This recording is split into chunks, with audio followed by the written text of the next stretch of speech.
Before we get started, let me explain a little bit about the format today. Each of you, as our beginning panel, will have the opportunity to make a brief opening statement. And after you've made that statement, then we will begin questioning by the committee. I do want to encourage you, we've read your submissions, so we don't need you to go over those. If you just make a brief opening statement, we have found as a committee that engaging you in conversation really does give us a lot more information, and so we do appreciate you keeping it brief. Let me introduce then our first panel. This is panel one, Views from Innovative State Court Models, and we have with us Judge Thomas Boyd, Michigan State Court from the 55th Judicial District, Avis Buchanan, Director, Public Defender Service for D.C., Julia Layton, General Counsel, Public Defender Service for D.C., and William Leahy, Director, New York State Office of Indigent Services. And with that, we'll start with you, Ms. Buchanan. Good morning. As you said, I'm Avis Buchanan, the Director of Public Defender Service. I'm with Julia Layton. We'll split our remarks. I will focus on the institutional defender side, and Ms. Layton will talk about the panel. Both sets of comments are summed up easily by one word: independence. The public defender function should be independent of the judiciary. The judicial system has heard this repeatedly, dating back to the passage of the Criminal Justice Act.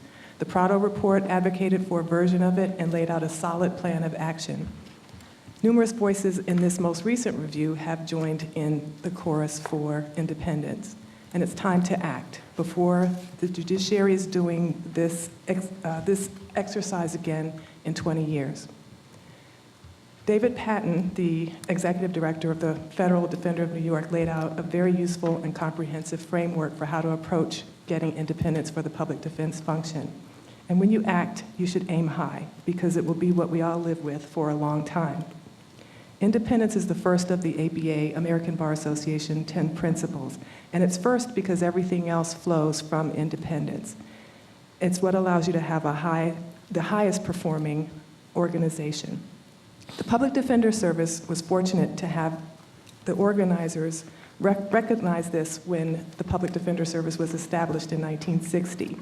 We already had a panel in the District of Columbia, but there was a recognition of a need for a separate institution, and a recognition that that institution needed to have independence, including independence from the judiciary.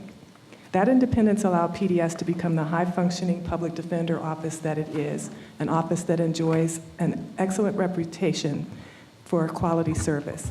It's an organization that has a variety of service. We were the first to have a social worker on staff, the first public defender office to have a social worker on staff. It's an office that's governed by an 11-member board of trustees, not any judge or chief judge. It's a voice for the indigent defendants in the District of Columbia. It's an office that's not beholden to the courts, and it's an office that developed a nationally respected forensic practice. It's where we decide which experts to hire, which experts to use, how to use them, and how much to pay them, not the courts. It's an office that deals directly with funders to make its case for its budget.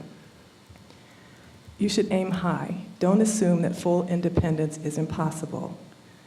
Be creative. Think Apple. Think Uber. Think Google. Be principled. It's what you do when you resolve your cases, and that's how this issue should be resolved. Be better than PDS.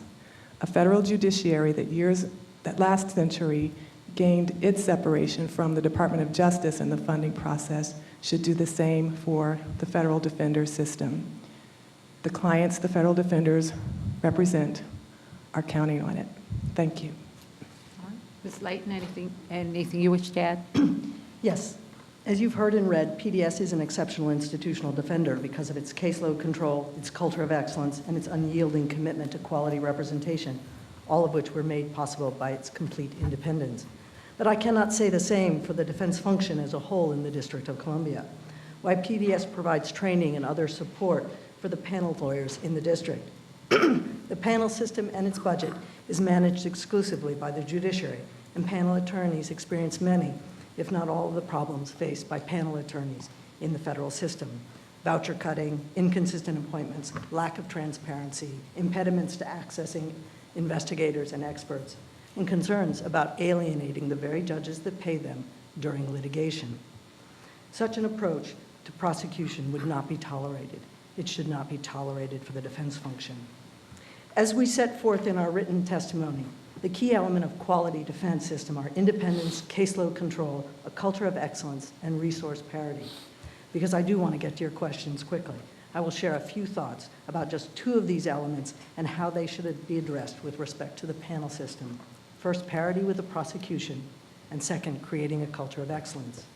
I submit that the argument for parity is so simple and so obvious, it's not hard to sell to the public or to funders. Why do you need pay parity? Because you get what you pay for. We all know that. And if you want a quality defense system, if you want to retain quality lawyers, you cannot consistently underfund them. Why parity in resources? Because even a superior athlete is at a disadvantage if she has inferior equipment. And while for an athlete, it may just be the loss of competition, how can we disadvantage people who are facing decades of prison time and even death? If you want a quality system, a fair system, the panel system must be paid on a par with prosecutors, and it must have access to similar resources. And by resources, let me be clear, I'm not just talking about investigators, mitigation specialists, and experts. I'm also talking about lawyer time. Lawyers must be able to spend time researching, investigating, consulting, and preparing their cases based on the needs of the specific case. Quality representation is not checking off a list of items typically done in similar cases. It is not doing what a particular judge deems is appropriate in hindsight on a specific case. Quality representation demands that a defense lawyer be skeptical of every piece of evidence, challenge every expert opinion, and look for the evidence the government may not have found or may have underappreciated. In a number of PDS budget submissions to Congress, we have detailed cases, even very serious cases, where post-indictment, PDS has secured a dismissal from the government based on the evidence we marshaled, the evidence we brought forward. Some of these cases were very expensive. Quality representation may require expenditure of resources up front, but it will save the criminal justice far more money in the long run and save the criminal justice's public reputation. But parity alone is not sufficient. The panel must be designed to create a culture of excellence. As we detail in our submission, this requires appropriate incentivized pay systems, competition, and training.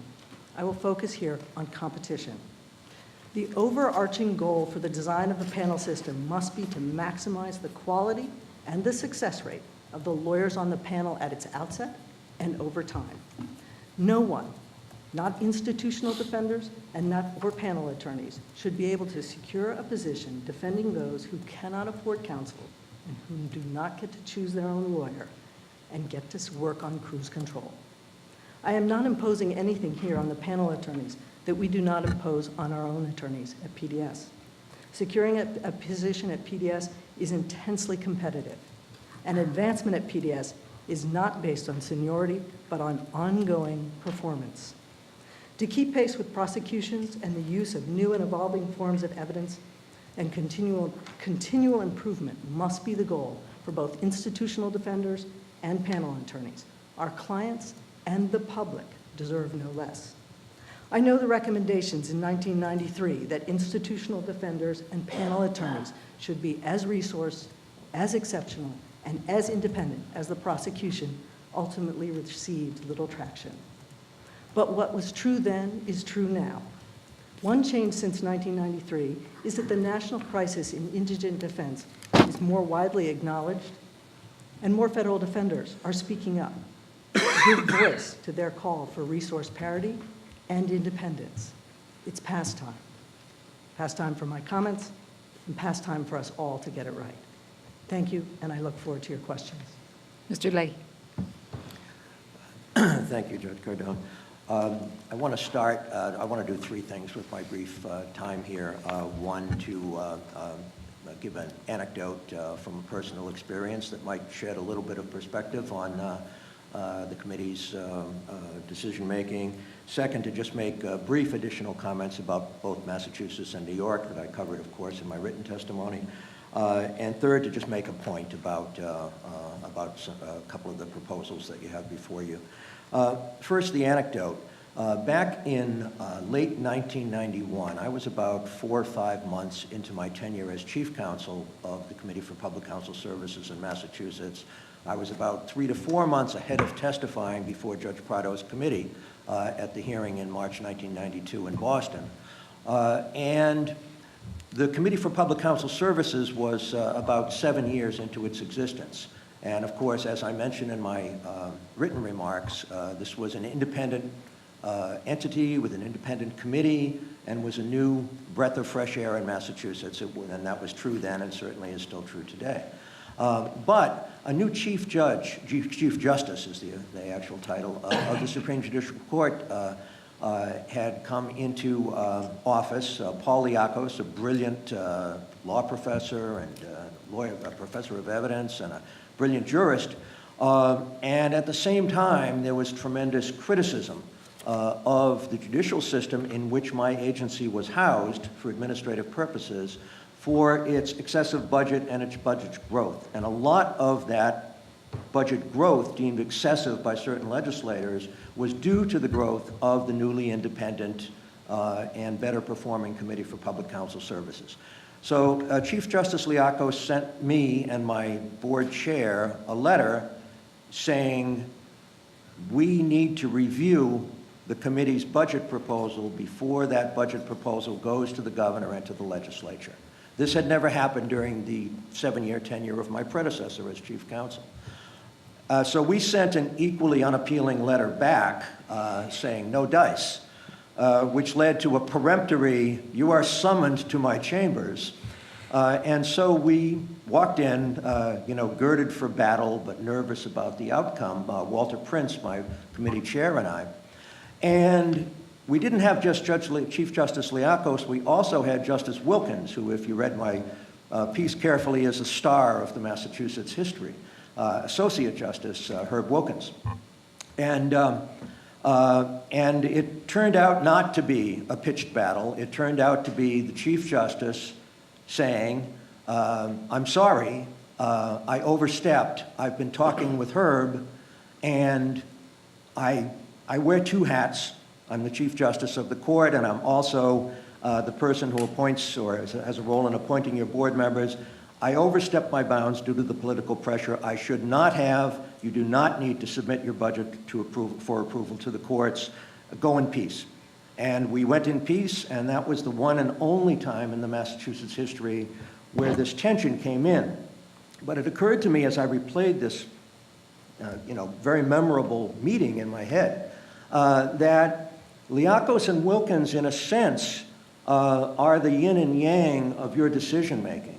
That Liakos is we've got to keep control, and the Wilkins is, no, you have to elevate independence. And so I share that anecdote because sometimes anecdotes can teach in a way that, lots of writing and talking may not. Quick additional notes about Massachusetts and New York.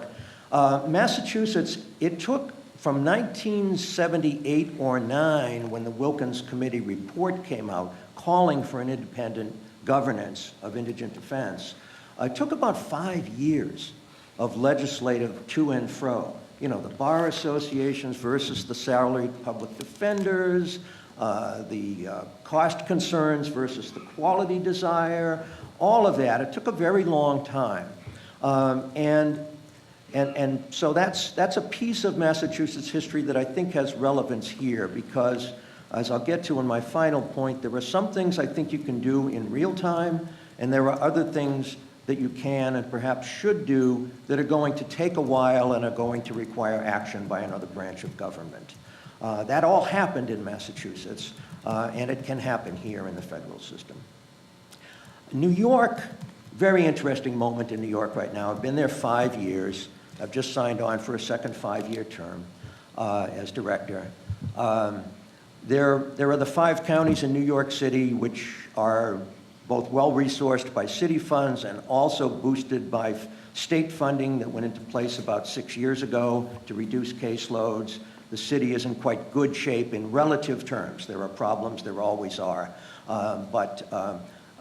Then we have 2014, the settlement of a major class action lawsuit by the state of New York with the New York Civil Liberties Union, the Harrell Haring case. I'm sure you've heard about it. And that covers 5 of the 57 upstate counties, and my office is charged with implementing the terms of that settlement, which are excellent. Caseload reduction, specific quality improvements, counsel at arraignment in every case in every one of the 1,300 or so town and village courts dispersed throughout upstate New York. Excellent, excellent settlement. 5 counties are in, 52 are out. So now we have a bill, we have a political controversy, we have a political movement that is based on equal treatment, and we, of course, have statewide responsibilities. So notwithstanding the lack of adequate funding in the other 52 counties, we have a responsibility to move forward there, and we are doing that. So I guess the subnote there is incremental change, so-called. It's often used as in a disparaging way. That's change. As long as it's positive change, that's moving forward. That's the opportunity I respectfully suggest was missed in 1993 and must not be missed in 2016 or 17, I guess is really what it is. Okay, so my final point is to emphasize something I did say in my written statement, and that is the amazing and powerful development of federal defender leadership during the 24 or 25 years since Judge Prado's committee issued its report. People I know well, such as Miriam Conrad and Marianne Mariano, and people I know less well, like David Patton. And I confess, I've only reviewed the Philadelphia hearing. I have not been in the other 5 hearings. You have all the benefit of that, and I do not. But I went to the hearing that was most recent, and people I knew, and I was curious as to what they would say. And I should add Jessica Hedges from the CJA panel in Boston as well. I thought her remarks were great. And then Steve Asen and Richard Wolff and all of the things that you have. It's a very different landscape.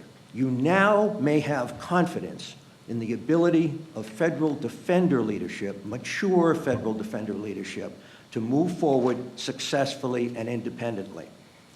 I've spent a lot of time thinking about the Mariano proposal for serious reform within the judicial branch and David Patton's preferred Center for Federal Defense. I support both of them, and I suggest to you that there's no inconsistency between them.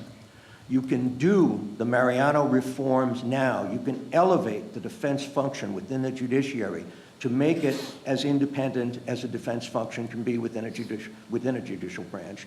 And you can propose, not implement, because congressional action, I'm sure, is required. You can propose a quote-unquote perfect solution or a more perfect solution for Congress to consider going forward. I hope you will do both. Thank you. Judge Boyd. Thank you. Good morning. It's a real honor to be here. The right to counsel services at the state level in America exist on a broad continuum where substandard practice is prevalent. Public defenders' offices that meet national standards for the defense function or have evolved beyond them make up only a small portion of that spectrum. How the majority of states fail to meet the dictates of the Sixth Amendment right to counsel can vary. Some systems struggle with existing excessive caseloads or withholding counsel at critical stages of proceedings or creating financial conflicts of interest for lawyers. Yet at the root of all these problems is the lack of sufficient independence of the defense function. Conversely, the best public defender systems, like those in Massachusetts and the District of Columbia, protect the indigent defense system and the lawyers from undue political influence and judicial interference through independent commissions. I'm here to talk about my state, Michigan, which is just at the beginning of implementing changes we hope one day will put us in the category of these model defender organizations as well. I'd just like to make 2 points. I serve as a member of the Michigan Indigent Defense Commission, which is a statewide commission appointed by our governor, Rick Snyder, which is housed in the judicial branch of government. I also serve currently as the president of the Michigan District Judges Association, which is the association of essentially municipal court judges in most states, judges of limited jurisdiction. One of the things we do is we lobby the Michigan legislature on behalf of our courts and our constituencies. And as you might imagine, one of our goals is to oppose legislation that reduces discretion. You know, we avoid the word shall in any legislation we can, and we embrace the word may. That's one of our guiding principles as a legislative, active judiciary. However, when it comes to the issue of indigent defense, we're willing to give up control. Not only did we embrace the ABA's 10 principles, including number 1, independence from the judiciary, we helped write the legislation that includes the word shall in several places as it relates to the indigent defense system and the judiciary. What we've embraced in this context, rather than may, is independence. Finally, the indigent defense system in Michigan is a local system. Sorry, the criminal justice system, excuse me, is a local system. Everything about the criminal justice system, cops, courts, jails, are all local functions. So much like the federal judiciary district by district, everything we've done is county by county, 83 different counties, 83 different systems.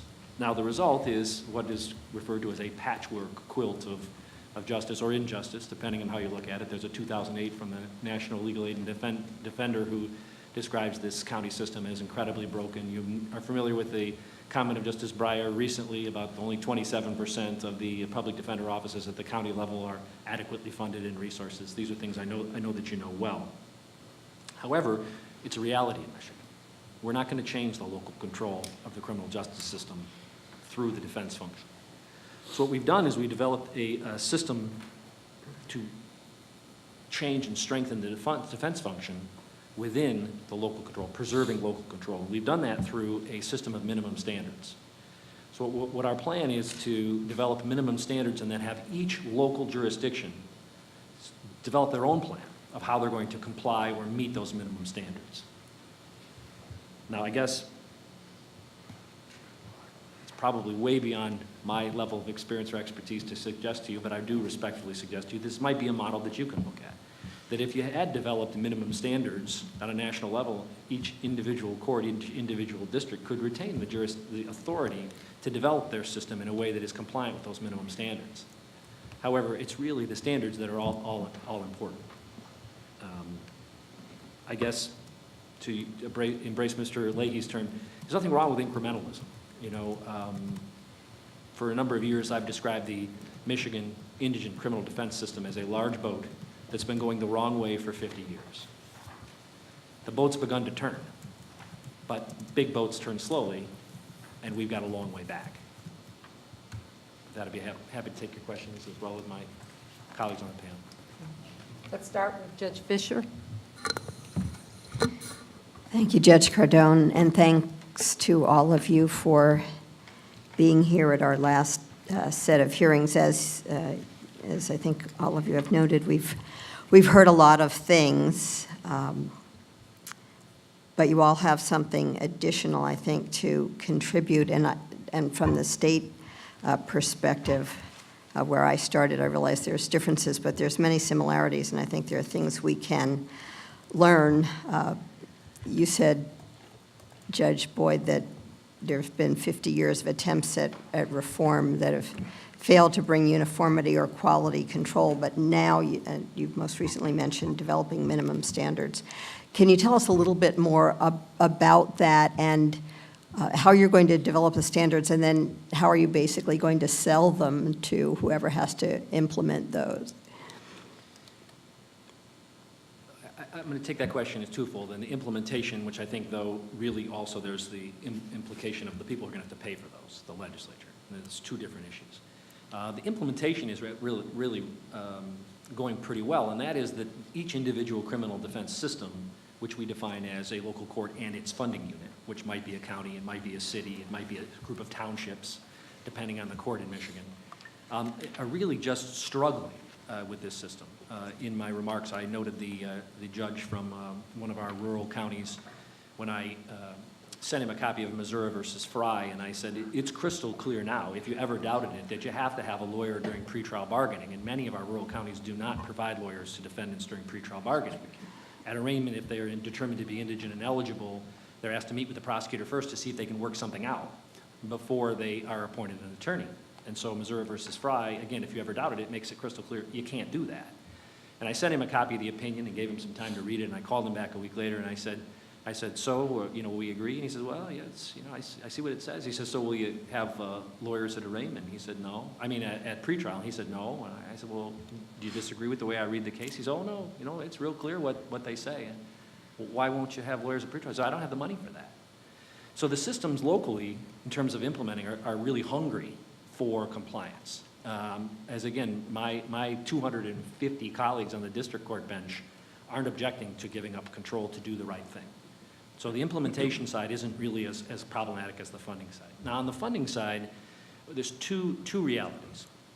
One is we're at a really unique moment in time politically where the left and the right agree that the defense function is underfunded and needs action. As a matter of fact, the member of the Michigan legislature who co-sponsored the original indigent defense proposal in Michigan in 2009 is now a member of Congress. Justin Amash, who's probably one of the most conservative, libertarian, right-wing members of the United States House of Representatives. And believe me, I understand that's saying something. But the point is, and Representative Tom McMillan served with me on the Governor's Advisory Commission. He then was the sponsor of the legislation which led to the creation of the Indigent Defense Commission. I'm a nonpartisan elected official in Michigan. I don't have a partisan stripe. Previously, I worked with Democratic politics. I was employed by the Democratic National Committee. I have a history. Representative McMillan and my history are about as apart as two people could be. When I spent some time working with him originally, it took me a while to understand that his libertarian streak is so strong, he honestly doesn't believe many governmental functions should exist. But if a government's going to exist, its number one responsibility should be to protect people from the government. So he's a huge supporter of the indigent defense function. So between the marriage of the left and the right, that we are at a place in time when the political will is stronger than ever to support people who are accused of crime, I believe. The second thing is we have an advantage in our system, and that is that there's going to be someone like you sitting in review of what the Michigan legislature does. So we've set up a system where there's been findings by two levels of governor-appointed panels and embraced by the legislature. Most of the ABA 10 principles are now encapsulated in Michigan law. That panel is producing standards. Those standards, 2 days, will be heard at a public hearing by the Michigan Supreme Court. Once the Michigan Supreme Court adopts those standards as the constitutional requisites, the legislature is going to have to face the Hobbesian choice of either paying the bill or having a federal judge tell them how to. And so the Michigan legislature wants to be in that position. So I understand that politics on my level are a little different than perhaps on yours. But in reality, once you've determined something is constitutionally mandated and it's done by a distinguished panel with the authority of the court, the legislative branch really kind of has their hands tied as it relates to getting the job done. I hope that's responsive to your question. Thank you. Mr. Leahy, you've indicated that you do think there's a role for judicial involvement, and in fact, you've talked about the involvement in New York's commission with judges. And you mentioned, and I think this is true, that it works because of the people involved. What protections are there, if any, to make sure that the judges involved are always going to be people about whom you can say the same thing, or what should we be looking to avoid or put in place to make sure that to the extent the judges remain involved, depending on what we recommend, of course, and what can be implemented, that the system still works? Well, I certainly recognize that that it is not adequate protection to have the fortuity of having a series of heroic and balanced individuals. You know, the Wilkins of Viliakos Wilkins, you know, in New York, as we have had the good fortune to have 3 consecutive chief judges who both chair the board and do so in a way that absolutely honors the principle of independence. Notwithstanding that in New York, my agency is placed within the executive branch for administrative and budget purposes, so that's the same branch that appoints that chief judge. I the answer to your question, what kind of protections are there? They have to be embedded in the structure. They can't be dependent upon the people, and that means seriously limiting in the short term and eliminating in the long term the role of federal judges in overseeing any aspect of the provision of indigent defense services. Just as the federal judiciary would certainly not want to play any role in, other than in the resolution of a legal controversy, in overseeing the prosecution function. Thank you. And you also mentioned things such as the judges shouldn't be involved in selecting CJA attorneys or FPDs. Are there other problems that one faces that we should try to eliminate or limit if we take those functions out of the judiciary and put them somewhere else? Well, there's always the question of filling a void. If judges, for example, now review vouchers, and I know you have a number, just from the Philadelphia hearing alone, you have a number of very thoughtful proposals about how those vouchers might be reviewed without imposing a gigantic bureaucracy. Certainly that is done in Massachusetts. It's not done in New York yet, but it is done in Massachusetts with an arm of the agency that reviews attorney bills for both quality reasons and also for, in an audit type function to make sure that that the work that is billed is in the service of clients and is not fraudulent or so negligent as to be unsustainable. Thank you. And for our representatives of the Public Defender Service, either one of you or both, because as I'm sure you've heard, and we've spoken to you before, you're being cited as one of the models that we should look at and consider. And when we do that, what should we tweak? What's your wish list of things that you could change? Because nothing's perfect, so what help do you have for us in that regard? I think we mentioned this in our written submission, that there, and the real person you should ask is Norm Lefting when he comes next, because he wrote the statute, and I'm sure he's had thoughts since then of how he could improve upon that. But I think it's small tweaks. I mean, as Ms. Buchanan said, independence has been the cornerstone of everything we've been able to do. It's made us able to keep our clients front and center through good times and bad. I think that we are working towards some more formality in our board process, in the selection of board members. I think that we mentioned in our written submission that while judges are not permitted to sit on the board, nobody ever said anything about law enforcement. Now, I don't believe we've ever had someone who is current law enforcement, but I think that should be said. And we don't, I think that I again would refer to Norm Lefting's presentation, because I think thinking about the board is very, very important in two respects. Thinking about diversifying the authorities that get to participate in selection and building in a system that generates self-nomination by the institution, by the panel, that generates a board where your goal is to find people who are of a stature in the community that they can advise and protect the institution, despite being on some level nominally selected by some entity outside of the institution and outside of the family. There are a couple of other limits. One is the idea that we have to go to the Office of Management and Budget before we go to Congress to make our budget request. Then there's, I think we'd like a little bit more freedom in making sure that we meet all of our client needs.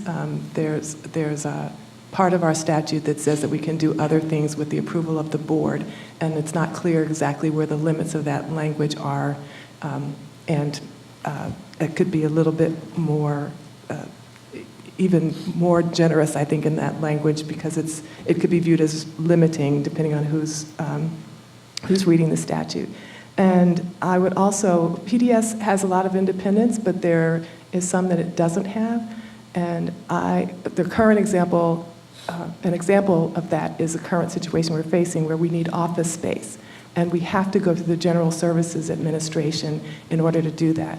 As it was, we had to get their authorizing statute to provide services to Public Defender Service because we didn't have leasing authority. But the suggestion is that because of their priorities, they would move us potentially away from the courthouse, and we have to petition to get an exception for that.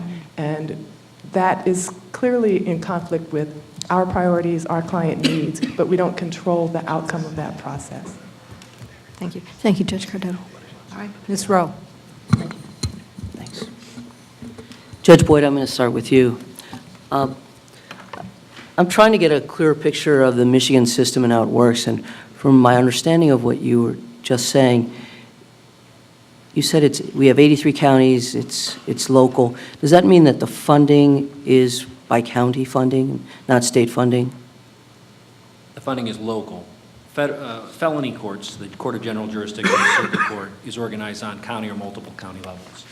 The misdemeanor system, which is the limited jurisdiction court where I work, is either a county or a local unit. So for instance, a county that is a district court, a municipal or misdemeanor court that's the full county is a district court of the first class.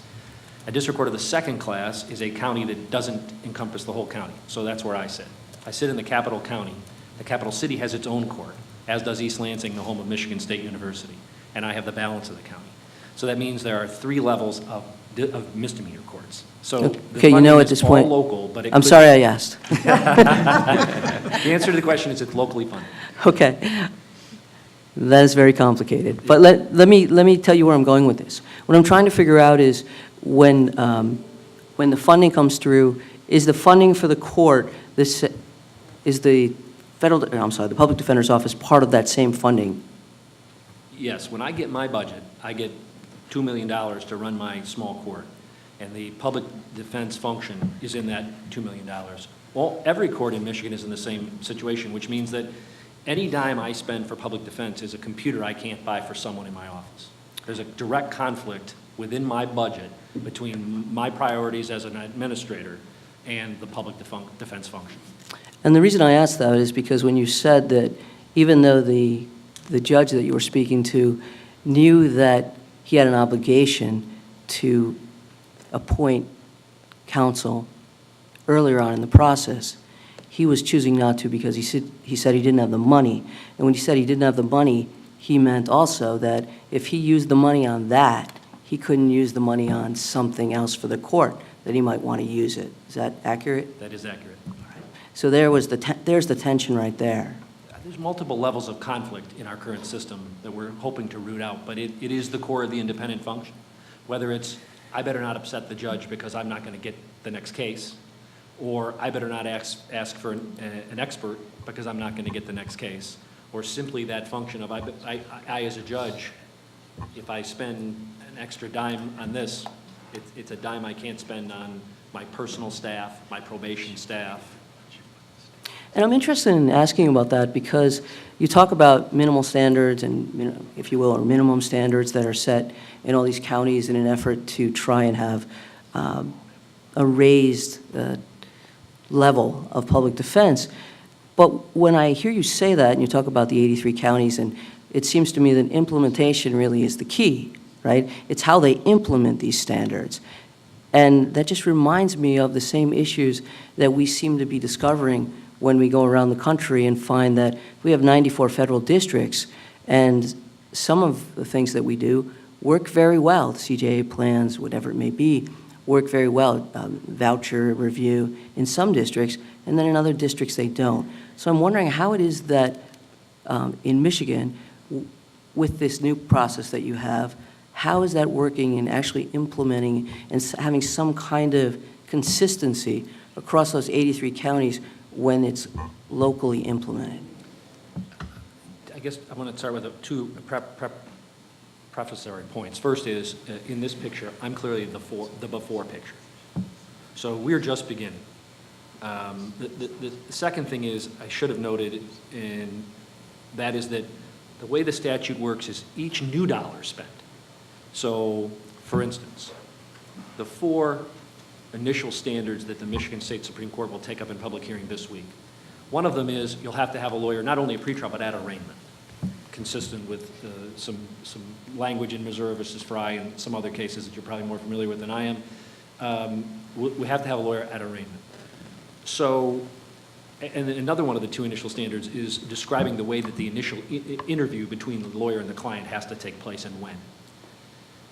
Each individual system, assuming the Supreme Court adopts those standards, has to come up with a plan for doing that. So my system is one of, I think, 3 out of whatever it is, 120, that we actually have a lawyer at arraignment. 3 out of 120 or whatever it is. The others will have to say, this is how I'm going to plan to have a lawyer at arraignment, and this is what it's going to cost. That new incremental cost will be a state expense. So the local expense is capped at essentially a 3-year average of 2011, 2013. So the local expenditure isn't going to change, removing that conflict from the local system in implementing a better plan. So as we move forward, that's why I say it's the legislature, the same battle that you all face, the legislature will have to make those decisions in terms of paying for the improved standard. Each individual system will have to submit a plan to the Indigent Defense Commission saying, here's how we intend to meet those standards. Here's how we're going to have a lawyer at arraignment. Here's how we're going to require that initial interview to be conducted.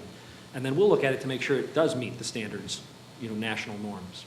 Sometimes we'll have to tweak it both ways. I assume some communities, I hope mine is one of them, will send them such a Cadillac plan shooting for the moon that they'll say, you got to damp it down a little bit. At least that's my goal for writing one.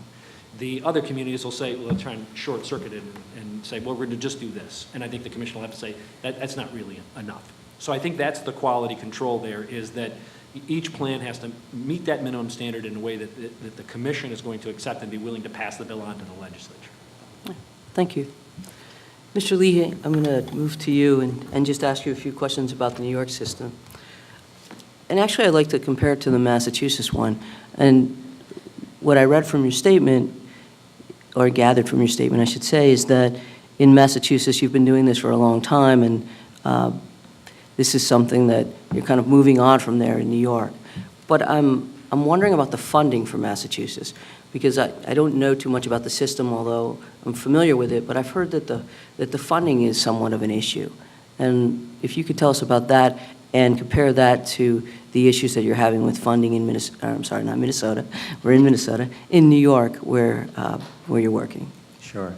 Well, the long history of the funding in Massachusetts is that from the time when the Committee for Public Counsel Services was created and came into being in 1984, there was about $15 million a year being spent on public defense funding in Massachusetts for the entire state. It was very, very low on the national scale of spending per capita.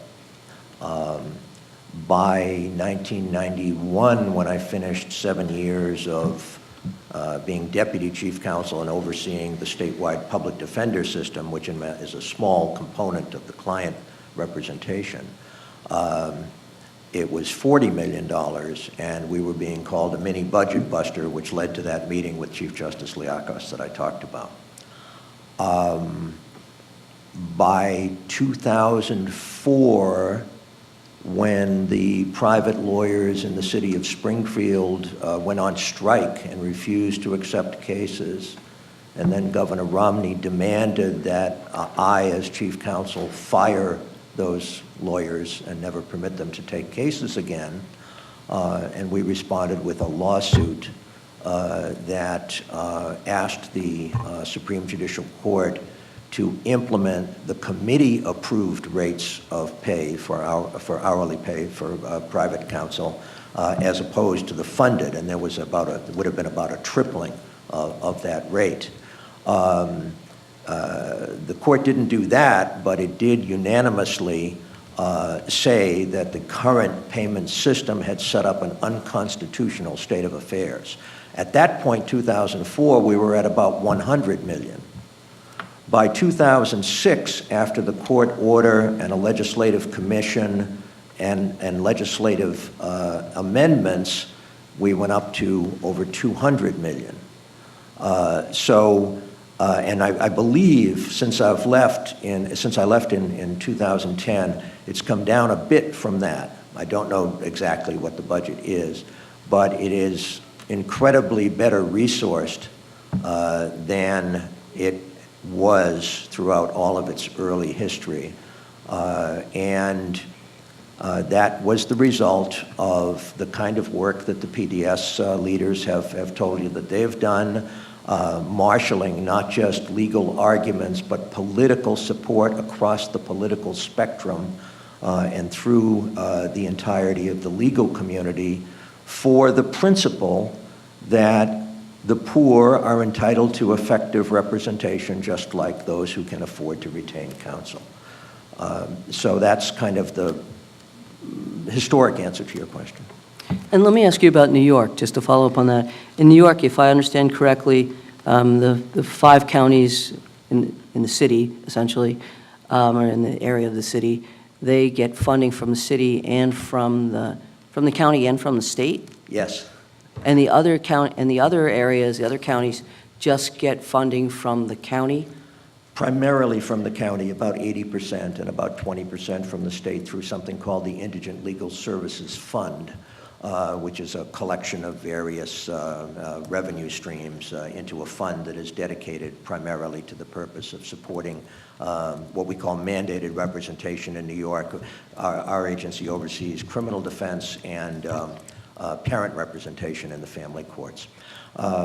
So in New York, I think if you remember the Kay Commission that came out to national attention in 2006, in fact, we're about 3 weeks away from the 10-year anniversary of the Kay Commission report, and it called flat out for a statewide public defender system, very much like the Committee for Public Counsel Services in Massachusetts. It didn't say that, but that was the envision. So a top-down, state-based system with regional offices and so on.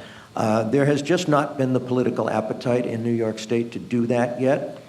So in 2010, the Office of Indigent Legal Services was created. And our office does not provide or really directly oversee, I used the word oversee a few minutes ago, which was a generous use of the term. We don't directly oversee public defense representation. There are 135 providers of mandated representation in the 57 counties outside New York City. There are another 15 or so in the city. And those are assigned counsel programs, those are public defenders, legal aid societies, conflict defender offices, all types, 3 or 4 sometimes in per county. An average, as you can tell, is of more than 2 per county. So we provide standards. We do this, we certainly have promulgated standards. We recently promulgated eligibility standards, which have been acclaimed by national organizations and have been met with the kinds of concerns about funding that Judge Boyd has mentioned in Michigan. Same thing in New York. How do we pay for this? If we really have a fair standard, then for eligibility, how do we pay for the increase in the number of clients? So in New York, it's a work in progress. The lawsuit is a big breakthrough. And we've got a ways to go. We've got our work cut out for us. But if I understand it correctly, the lawsuit only affects 5 counties. So in those 5 counties, if you're alleged to have committed a crime, and you get public defense services, you're probably going to do pretty well. But in some of those other counties where it's all county funds and they were not part of the lawsuit, it could be a very different story? Yes, it's an intolerable situation. You describe it very well. It's not sustainable even in the short term is what our position is, and we're trying to persuade the powers that be to recognize that and act upon it. Thank you, sir. I'm going to turn my attention to PDS now and the women from PDS, Ms. Buchanan and Ms. Layton. The question I have for you is the one that I think we always have, and that is, we know that you've been successful in funding your organization, and it's been, from what we can tell, successful for many years in funding and in providing services. And you actually go to Congress, which is where the federal defenders and the CJA folks would have to go. Can you tell us why you think you've been successful, what you do that makes you successful, how this might work if this committee decided to recommend something similar, and whether, this is a 4-part question, and whether you think that there may be a difference in the fact that you're so small compared to the size of what our budget would be? The Public Defender Service has not always been this well-funded. The current funding stream is from Congress, and that has led to a certain stability in the funding that wasn't necessarily the case when we were funded by the district government. What makes the difference is independence. I was not an administrator, but I was a staff attorney in the 80s. So my understanding in the 80s, when DC funded the Public Defender Service, was that DC made 2 payments per year and gave that money to the Administrative Office of the United States Courts. So we were on the federal pay scale then. We were getting DC money, but through the federal government, and that was designed to insulate PDS from political interference by the DC government. And it worked. And we were not as well funded then. There was a year, at least one year, when there were furloughs, the budget cuts, where we were constrained to reduce non-client spending to make sure that we had enough money for experts, where there was pressure on attorneys to make sure that they ordered transcripts only when really necessary and didn't order rush transcripts in order to save money. So there have been times when we've had to work within those very severe financial constraints, but the purpose of everybody's actions, even then, was client-centeredness, to do the best for our clients, to protect our clients, and we didn't have to answer in making those decisions to anyone outside of the office except to the board. So it's the independence that makes the difference. The funding certainly helps. It has allowed us to do a lot of things that we weren't doing in the 80s and 90s, but it's the independence that drives that kind of decision-making and that ability to prioritize based on client needs as opposed to administrative needs or system needs. Thank you. And the size, PDS's size, I'm hoping that you don't think small. Yes, you have a big system, but I don't even think it's the size that makes a difference. It may be more complicated to scale it up to that level, but I don't think it's impossible. I think that PDS can be a model for the positioning and for the independence, but that it's still achievable. Thank you. And, I would add to that, and I think we talked about this before, and I have to answer this question because the directors never do. The directors at PDS have good relationships with the Hill. They know the program inside and out. They've lived the program. They can explain it to Congress. It is no different than any other audience, and they come in as subject matter experts. They come in passionate about what they do. They know their performance. They know the outcomes they're achieving, and they can describe it to Congress. An example of that is again, where I think Congress shouldn't be sort of the fear here, is PDS's independence was essentially overlooked during the Revitalization Act. I wasn't there then, neither of us were there then, but essentially the Revitalization Act came and PDS woke up one morning and found it was assumed into a Title V agency. 2 years later, we had a Technical Corrections Amendment Act that pulled PDS out and made it as unique and as independent as one can and still ask for your funding from someone. And it was not a battle, it was not a political battle. I think describing why PDS should not be within the executive and not within the judiciary is not a hard conversation. There may be a lot of steps to getting there, but I don't think the concept is hard to sell to people who just haven't thought about it before. I think that part of what happened in Revitalization Act is nobody thought about it. And as soon as you put the proposition to people of who should be deciding how the indigent defense system spends its budget, it's not hard for all funders to see that it should be the institution itself, which doesn't mean you give up on accountability. That's what a board's for. And that is ultimately what your funders are for. So many of the things that we've described, that we've taken on, that we've done, that we've innovated to keep up with modern prosecution practices are things we tell Congress about every year. We're proud of it. And so far, they've been very accepting and supportive of it. And the other comparison that's out there is don't just look at our size and say, what is the size of your budget? Look at the Department of Justice's size. What is your budget in comparison to that? I think there's probably still a lot of room to grow. Thank you. Thank you, Judge Cardone. Judge Prado. I think we've covered this before, but how large is the board? And what are the qualifications to be on your board? Who is on the board? We have an 11-member Board of Trustees. I think that's been the size from the beginning. By statute, 4 members have to be non-attorneys who are DC, District of Columbia residents. By implication, the other 7 are lawyers, although that's not laid out explicitly in the statute. The qualifications are the non-lawyer and DC residents, and beyond that, you can't be a judge and be on the board. And who appoints the board? Our appointing authority is a panel of 4.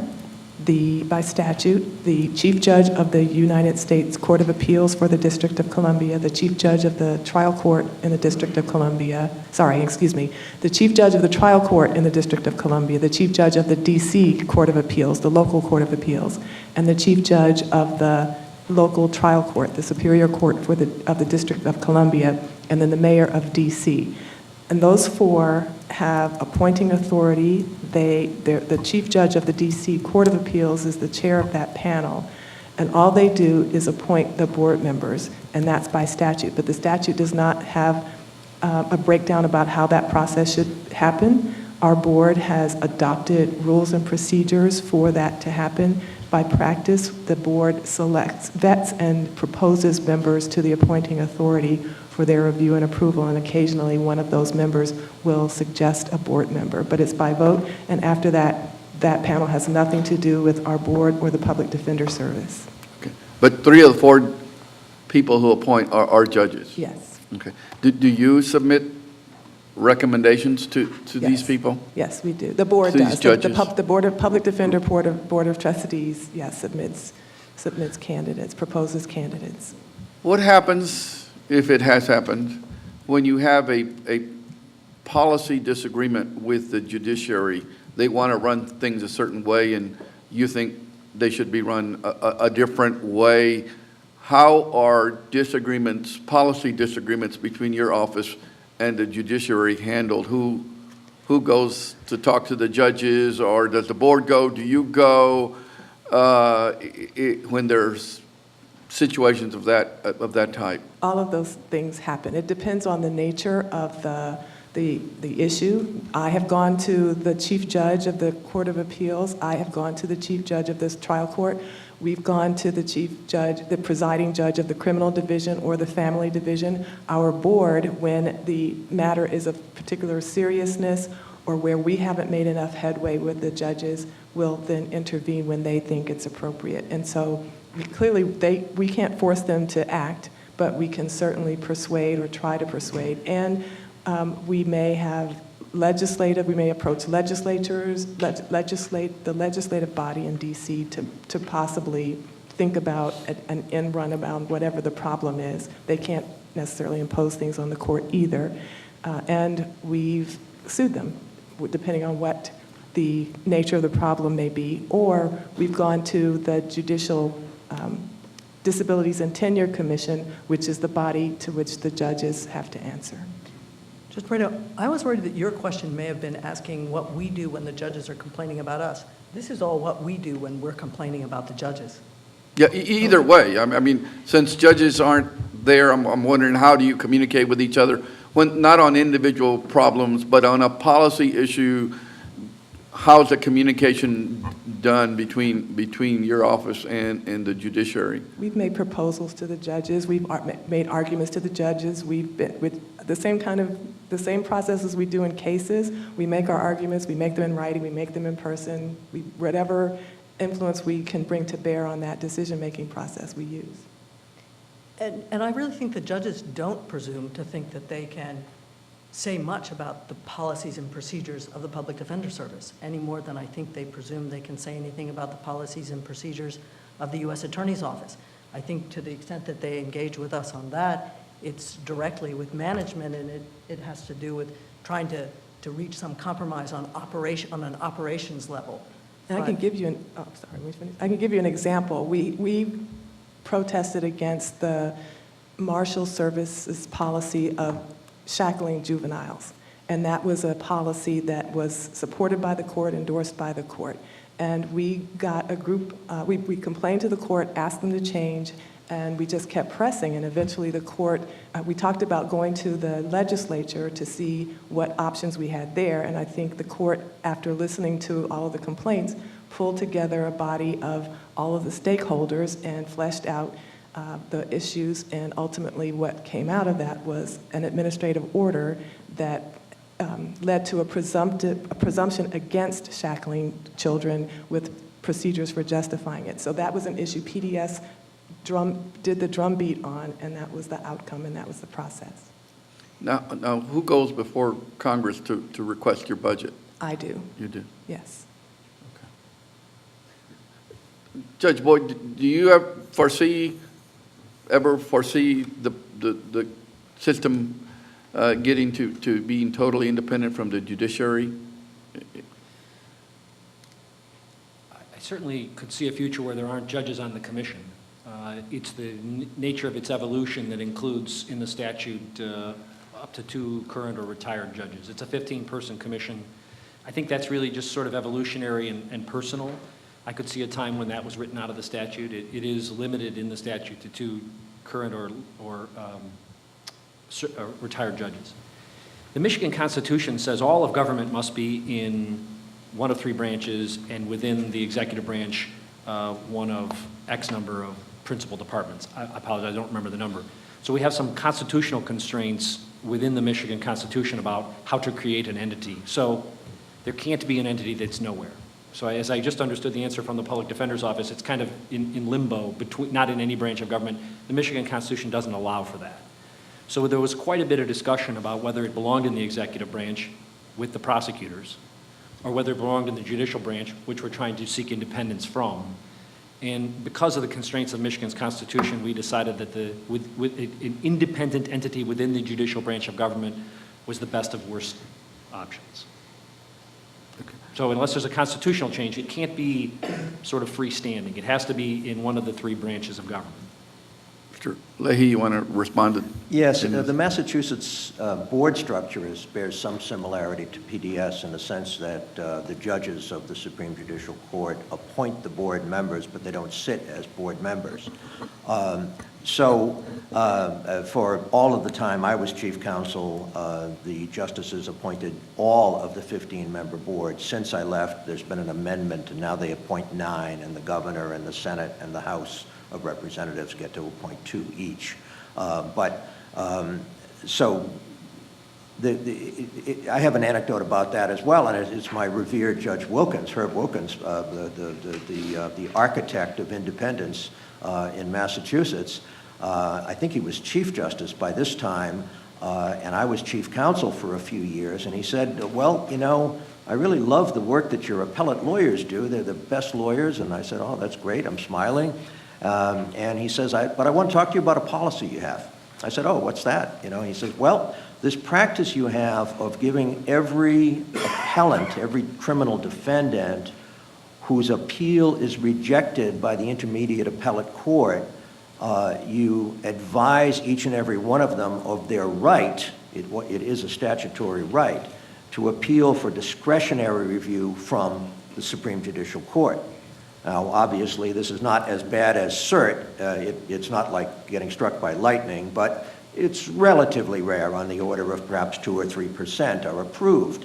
And in Chief Justice Wilkins' view at that time, by leaving this decision in the hands of the client, we were not doing as much as we should be doing to shut down what in the court's view were frivolous requests that did not present a novel issue and did not attract the positive attention of the top court.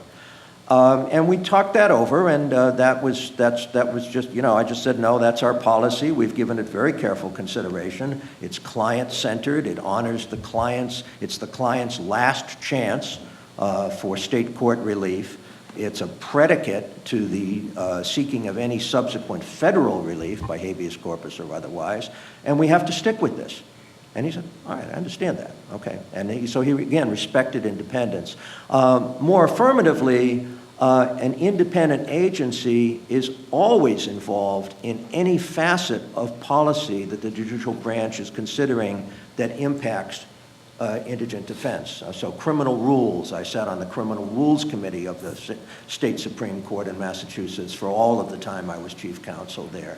You know, any issue that comes up that has any relevance, if you're a well-regarded, independent agency, you are always going to be at that table. And if you're ever not, I think one time there was the beginning stages of creating drug courts and what the philosophy and what the judicial rules should be. We were not invited to that initial discussion, so we invited ourselves. And you know, of course, our invitation, our self-invitation was accepted. So that's a healthy relationship, I think, and an important point that just because judges may have a role in appointing members to boards, that does not mean that judges thereby influence the board's decision-making. Sure. At an operational level, we have 4 standards before our Supreme Court this week. We've begun to create the next 4. The number one of those next 4 is an independent standard. I just was working in a work group just late last week where we began to craft that language. And the first draft of that language says that on the operational level, within the trial court system, the judges will have no more control over the defender than they do over the prosecution or retained counsel. So I can certainly complain to my elected county prosecutor about the assistant prosecuting attorney that he or she sends to my court, but that's it. I don't have any more right than Chevron's lawyer. And our goal will be that will be the same at the trial level, the same level of independence, and I believe we'll be there within the next 3 years.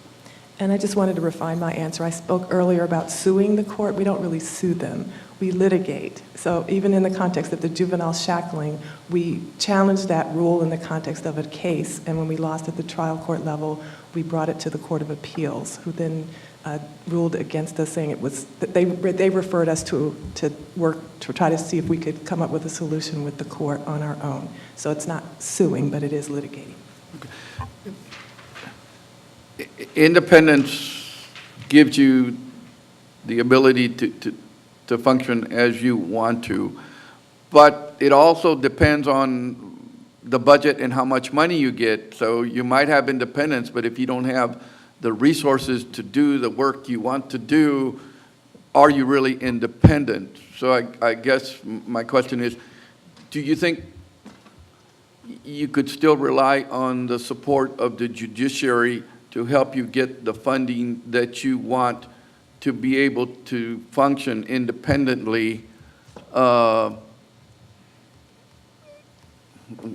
that's a question. I mean, and you have not gotten to that point yet, but I mean, the more independent you get, does that mean, do you have any concerns that the less judicial support you will have to ultimately get your budget? In other words, okay, you guys want independence, so you go on your own, see if you can get your money or not, or do you think you'd still have the support of the court for the requested funding that you're gonna request? And maybe we have not gotten at that critical point yet, but can you predict what could happen in a situation where there's total independence? Will the judges still come to bat for you to get you your money when they have no say in how you run your office, is, I guess, the question, and maybe that's too frank, but. Well, in the context of the District of Columbia, one, we've never asked the judges. They've never been part of our funding request or funding arguments. Independence is still the choices that you make within whatever limits you have. Everybody has a limit on their budget. Even if it's a well-funded budget, we still have limits. But it's the choices that we make.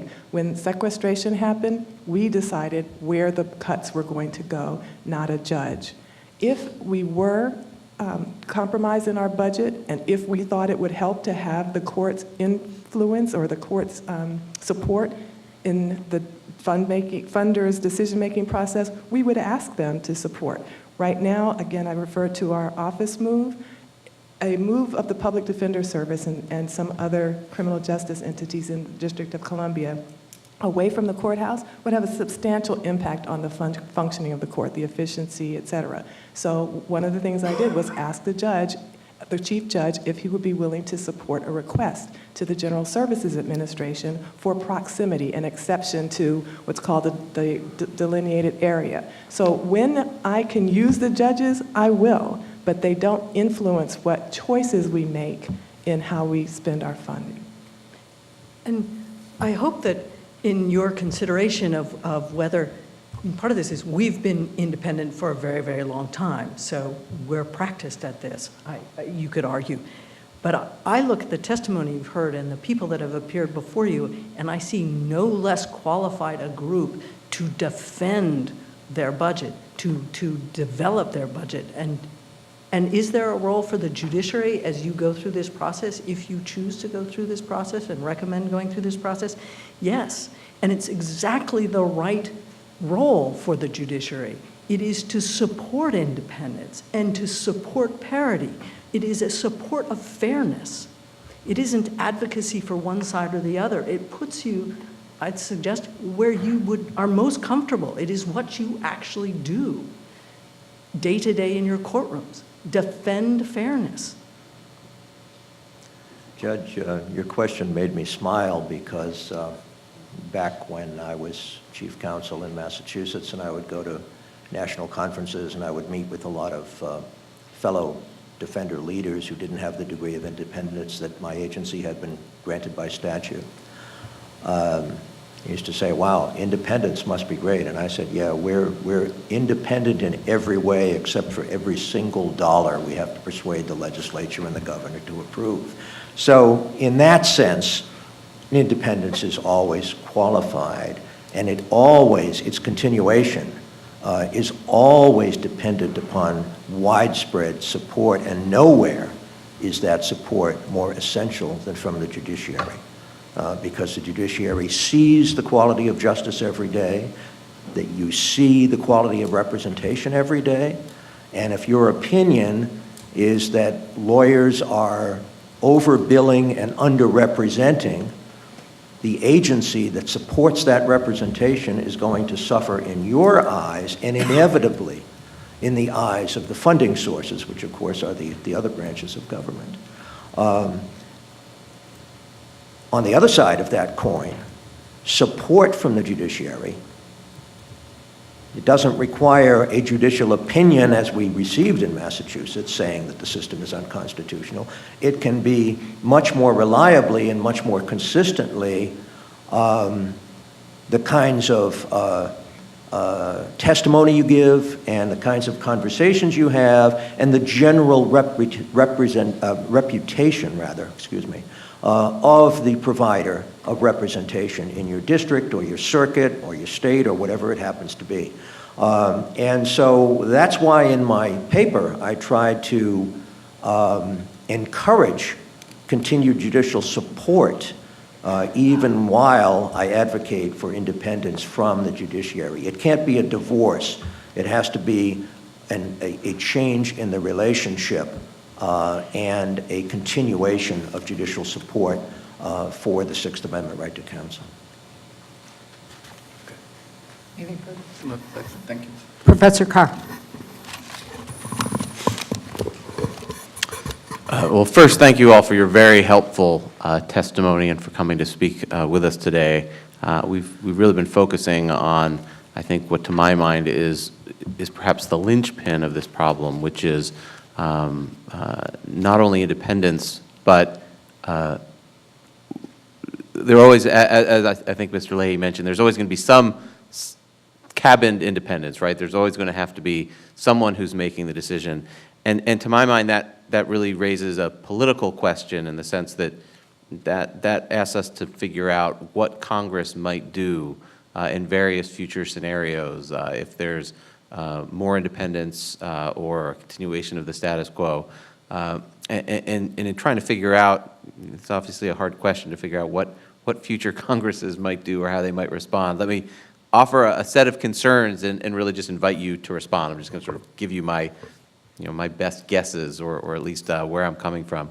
I think the current situation today, as Judge Boyd mentioned, is one where left and right have largely converged on the importance of the defense function.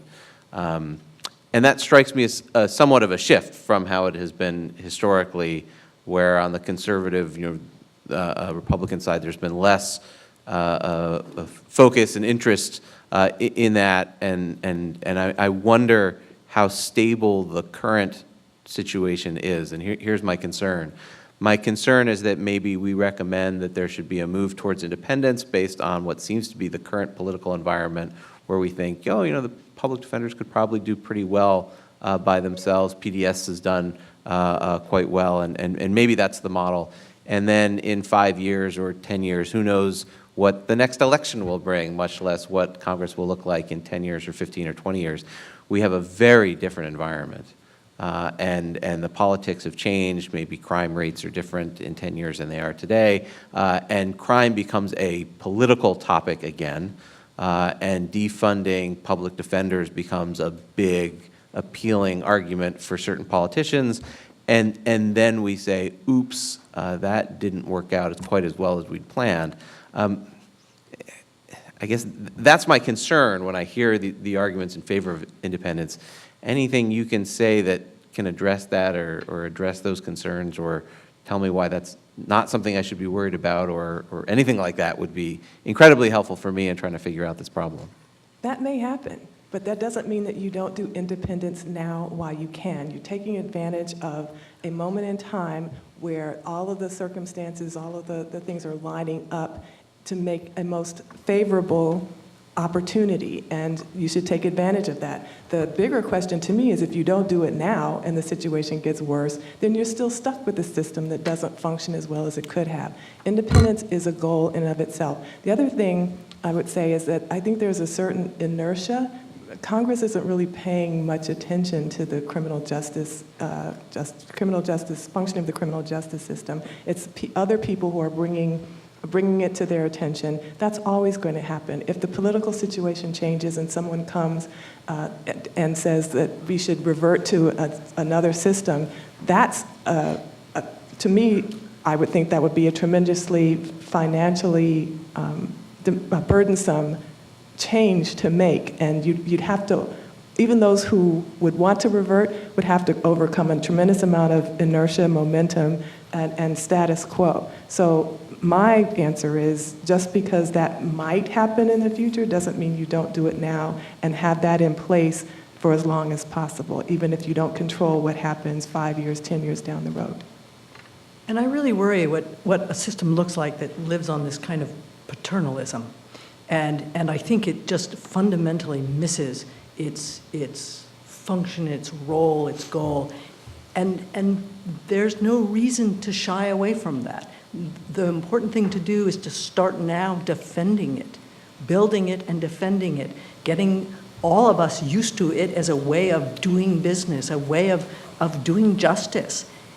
And I suppose you're not supposed to ask questions of your host, but what's to say the judiciary is going to stay in favor? What's to say the judiciary is actually going to be the best defense? Who knows what the next election Can I brings? answer that question? Since you've asked. Because we preside over trials where our job is to make sure that justice is done, as opposed to Congress, who, as my colleague here said, can shift with the wind. Yes, Look at what some of your judges are doing now. Sorry? Look at what some of your judges are doing now about public defenders and their attitudes toward public defenders. The idea that a public defender is just there to make sure that all the boxes are checked off while the person is being convicted. So you may have more of those on the bench than you do now. Are the judges in your district like that? No. But an awkward question to ask, right? And only one that we're going to be able to answer, and only one where we're going to be able to go to our commission to talk about our judges by being independent. Because, right, let us be in control of the whims that come our way, rather than subsuming us into an entity that isn't a good fit. It isn't part of the judiciary's job to be zealous advocates for indigent clients. It's just inconsistent with your job. And in the end, I think you give us a good answer for how you can be supportive of fairness and be spokespersons for fairness. But when it comes to getting into the trenches and fighting for what we do and how we should do it and how we should be evaluated about how we do it, we're the ones that are obligated to our clients. We're the ones that are obligated under our rules of professional conduct to keep that goal center all the time. Professor, your question is thoughtful and fair and appropriate. None of us knows what the political future is going to hold in the United States Congress or anywhere else for that matter. To my way of thinking, the concern you have expressed powerfully supports the recommendation I made at the end of my 5 or maybe a little bit more long presentation at the outset, and that is to urge this committee to proceed in 2 bold steps. First bold step, reform within the judicial branch along the lines recommended, the recommendation I'm familiar with, Marianne Mariano. Very detailed, get rid of elevate the significance, the independence of defense within the judiciary, take steps to get rid of judicial oversight of attorney bills. Nobody was more relieved in Massachusetts 30-some years ago when judges did not have to review attorney bills any longer. They were the most pleased people on the planet because it was always the last thing before a vacation day or a weekend. They'd have a stack of attorney bills they'd have to review. It wasn't meaningful, it wasn't thoughtful, it was subject to tremendous abuse based on personality and otherwise. So remove those vestiges and also create a proposal for congressional consideration. It might be ignored, it might be passed, it might be amended, we don't know what will happen, but do your job appropriately by saying this is what an independent structure would look like.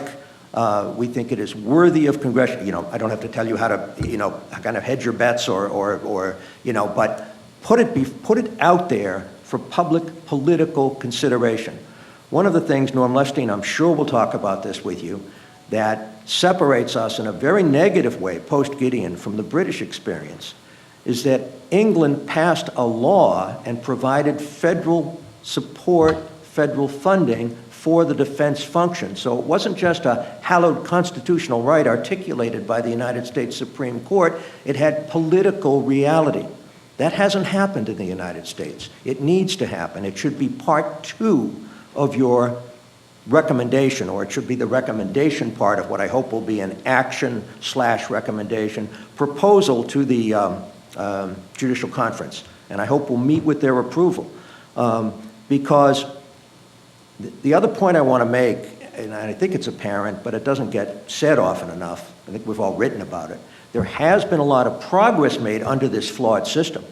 The federal defender function has grown in professionalism, in quality, and yes, in many ways, in independence, as is shown by the quality and the number of the very thoughtful and very courageous proposals that have been put to you by the people who now serve in the federal defender system.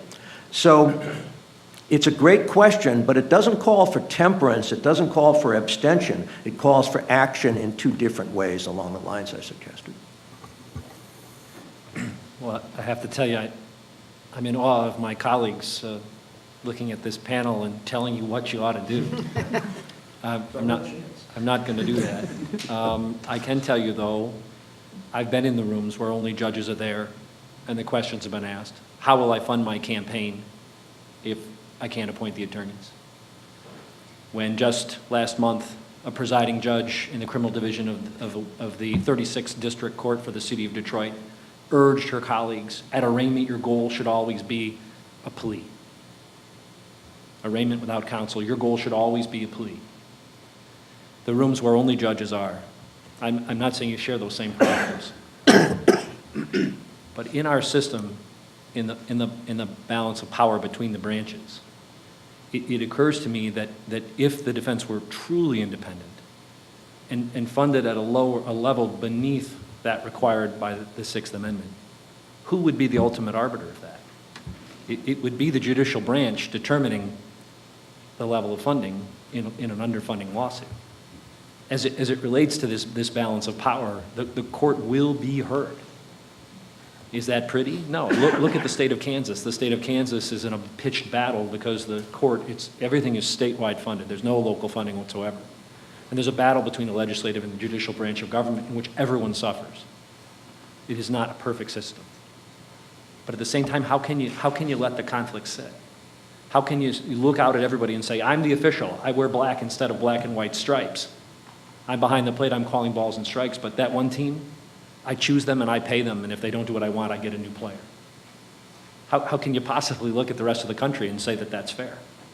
Nobody understands the federal judiciary. I don't. But everybody understands the game and fairness. And it's just patently unfair the way we currently do it.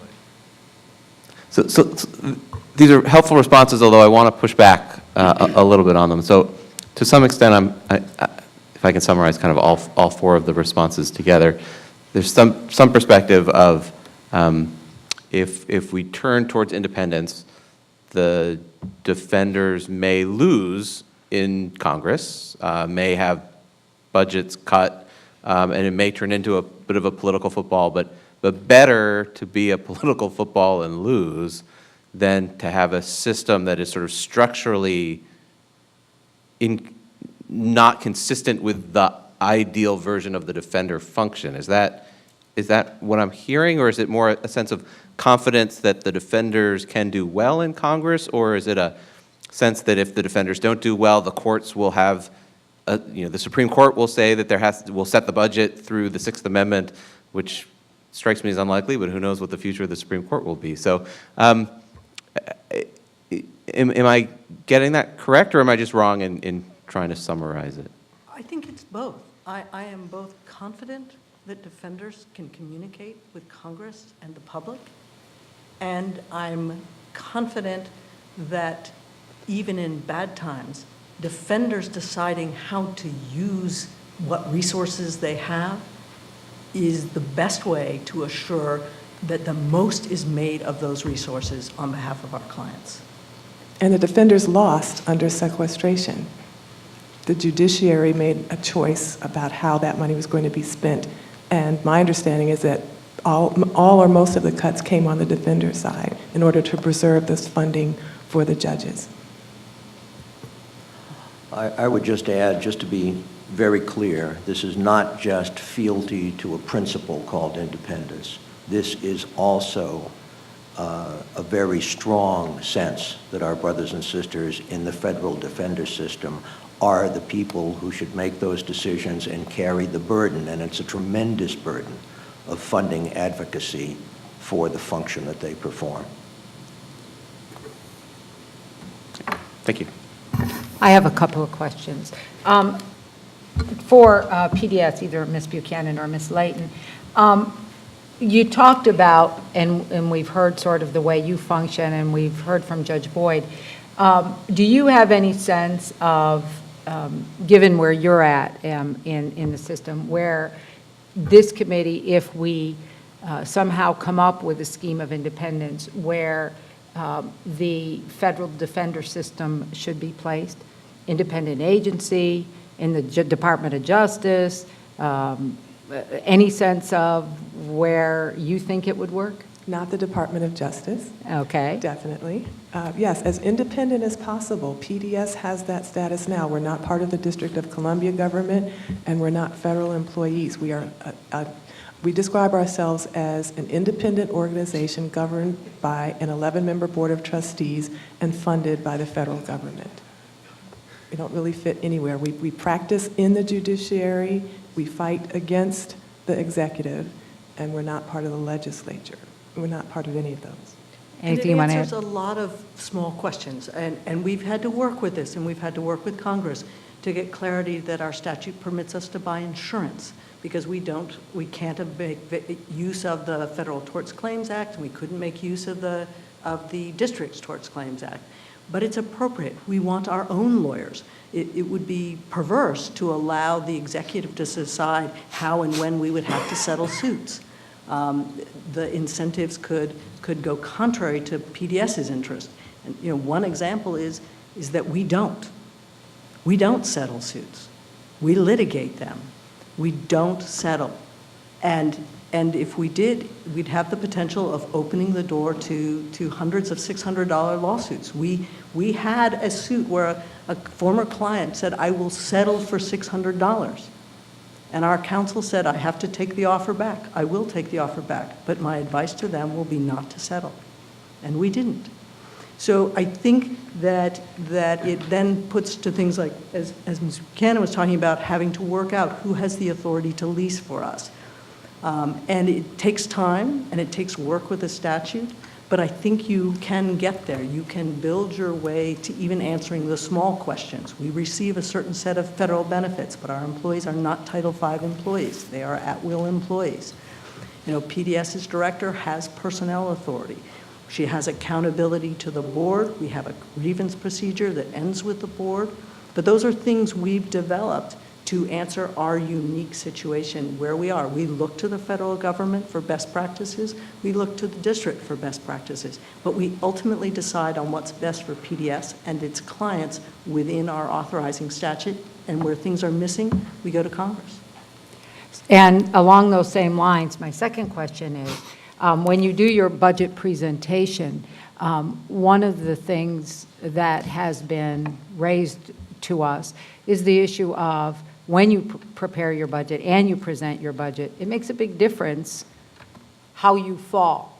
In other words, right now the judiciary is with, I think it's the IRS and GSA.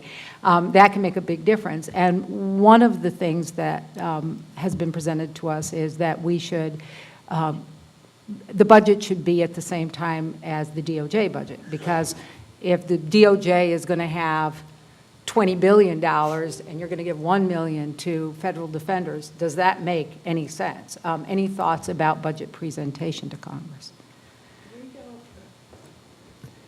Because we litigate against the U.S. Attorney's Office in the District of Columbia, as well as the Attorney General's Office of the District of Columbia on the juvenile side, it would probably be a little bit weird for us, awkward for us because of our unique status, but I think there is some argument to be made that works because you've got parity, and the best way to know what the resources of the prosecutor are is to have them, to be reminded of them, is to have them right there with you.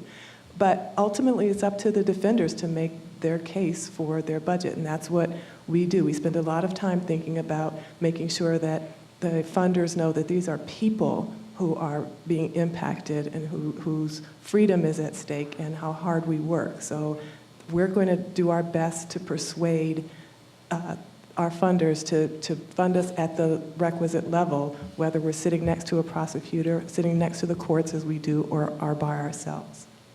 Ms. Layton, anything you want to add?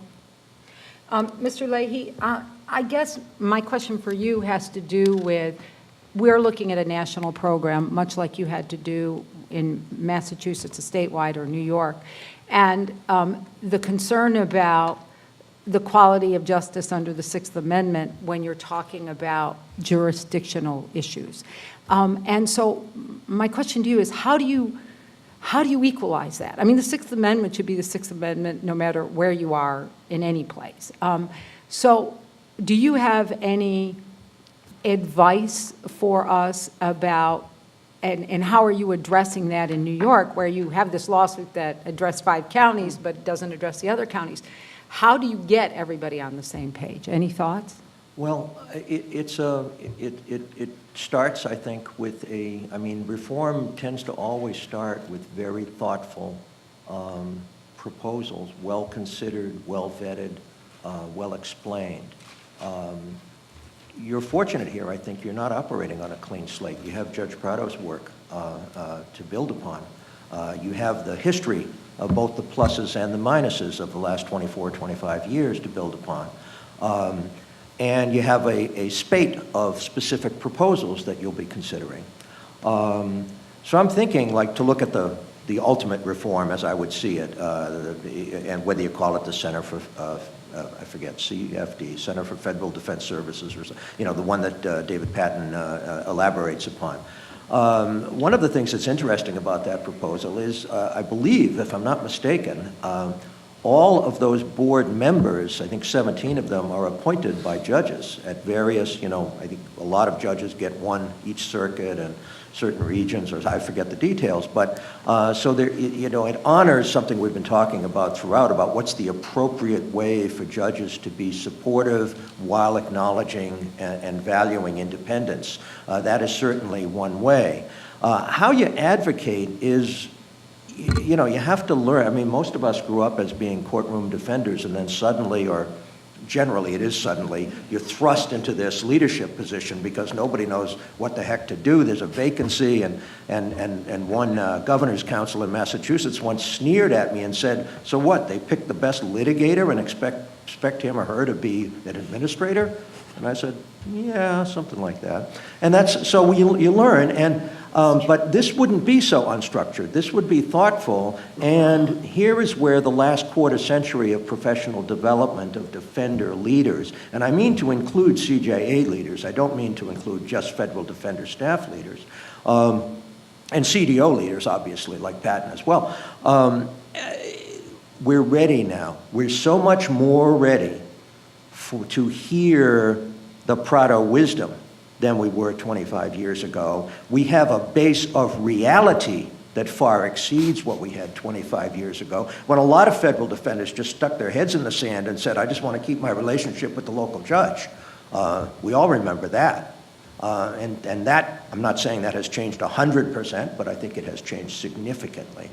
And so you have an ability to do what PDS has done, what CPCS has done, what we're trying to get done, and I think we're making some real progress at Indigent Legal Services in New York, and that is to build a widespread political recognition, including vibrant judicial support, for the principle that poor people are going to be treated fairly in our criminal courts. It's about as fundamentally American principle as you can find, really.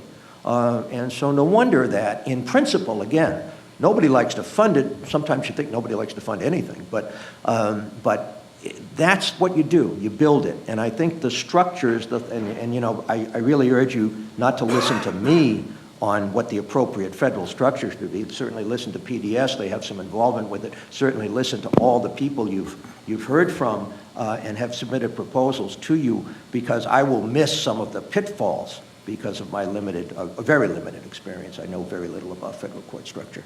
But I think you have some very good proposals to consider, and I think you can have the confidence that those can be proposed and can be persuasive.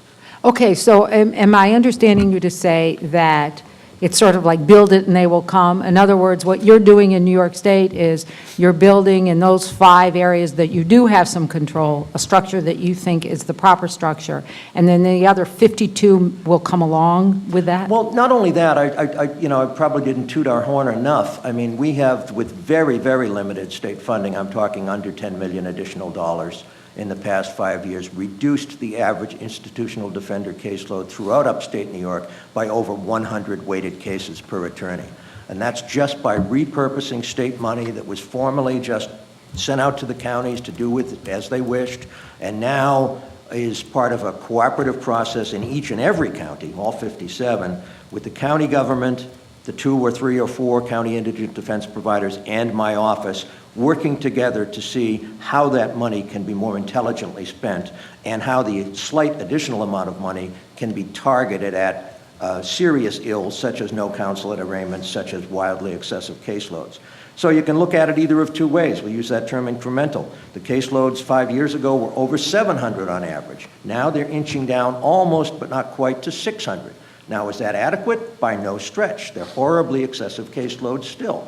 But progress, significant double-digit statistical progress. So that's what, that kind of epitomizes these claims we've been making that defender leaders know what they're doing and should be empowered to make the decisions that advance the right to counsel. And not just when I say we collectively and specifically we, the federal defender community, have earned that right. All right. Judge Boyd, my question for you is, one of the things we've seen, and what you talked about, is still a system where the judges are involved. And one of the things we've seen is, how do you hold judges accountable? In other words, whether it's a district judge, a circuit judge, or appellate judge, you can put all of these standards that you want to put into place. But if a judge says, as your judge said, I don't want to spend the money to do that, or I philosophically don't agree with that, how do you hold a judge accountable? Any advice? I have none. Our system will eliminate that soon. Like I said in response to Professor Kerr's question, Judge Prado's question, within 3 years, we will be in a situation where the judges have no more involvement than they do over the work of the prosecuting attorney's office, which is an independent elected county official in Michigan, the prosecutor.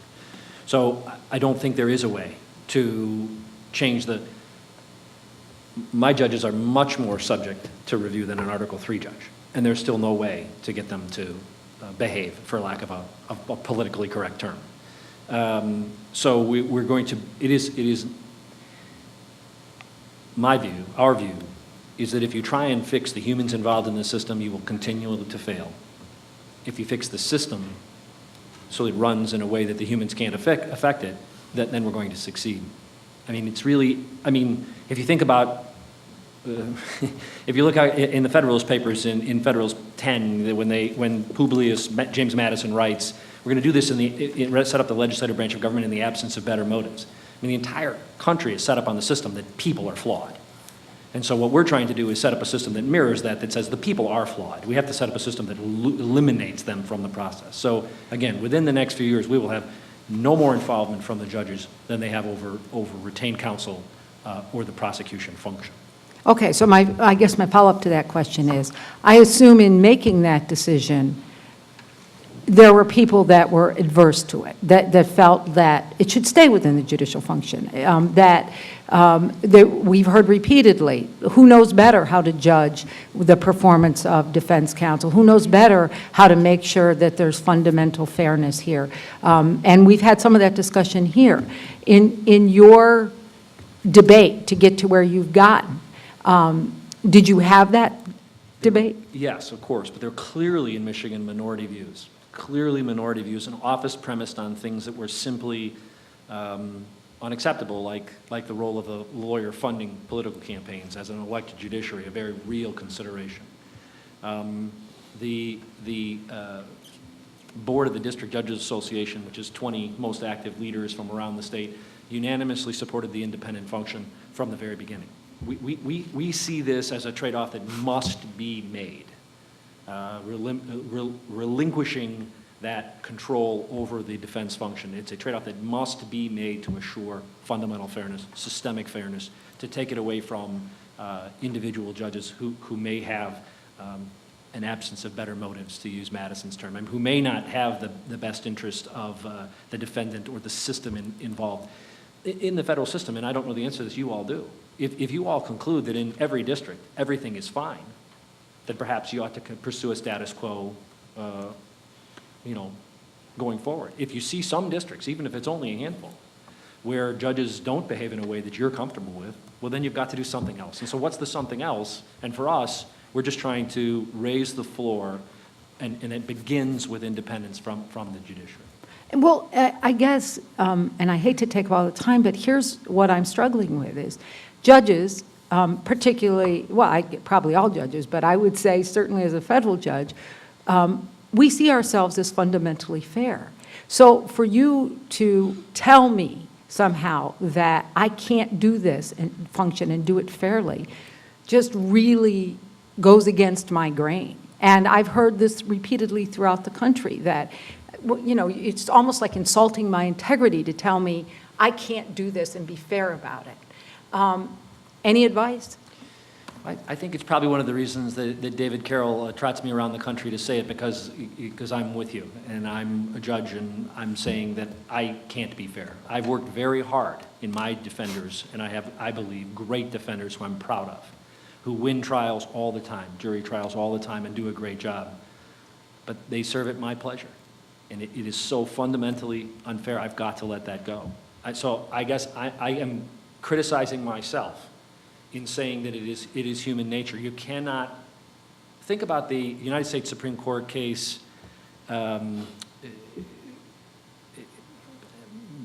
describes the conflict in the West Virginia Supreme Court, that talks about the fact that, you know, it is not just the impropriety, but the appearance of impropriety. In Michigan, our judicial canons did not include the appearance of impropriety in our disqualification rules or in the canons.